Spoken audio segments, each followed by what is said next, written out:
The first big change I made in this apartment was when I rearranged the furniture in our long living room. It was all open and connected, everything was on top of everything else. There was no sense of division between the kiddie zone and the adult zone. So I flipped everything and I gave that area, which is the back end of the living room, to my kids. What I like about this toy chest is it creates that visual divide between the grown-up space and the kids space, but it's also open, so it lets the light in and you can see the floor, because I really wanted to maintain and utilize the length of this room because it just makes it feel bigger wherever you're standing. So for the living room, even though it was attached to the kitchen, it still felt like a very grand open space. I wanted to continue that by adding in a lot of neutral light toned furniture that still made it feel very airy.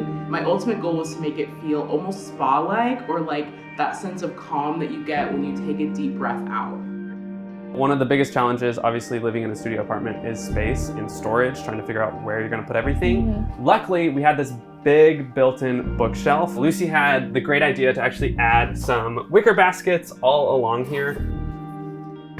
So in this one, we have all of our audition material, just full of music and stuff, but it didn't look as good up here on the bookshelf with the rest of our stuff, so we decided just to put it in here and kind of mask it. We've tried our best to go up, putting all of our books on these shelves and stackable storage crates for the girls' toys and things like that. So trying to put as much stuff up and on the walls as we can. I think that's really helped us to minimize clutter and things on the floor and piles of things, and has freed up some floor space for us as well.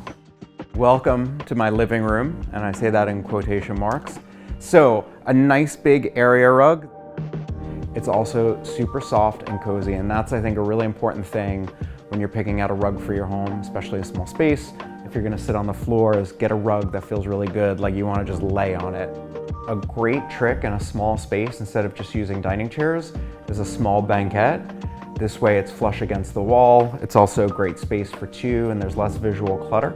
And then I used an oversized mirror. This was a gift from a friend, but great trick because it's bouncing the light back that way.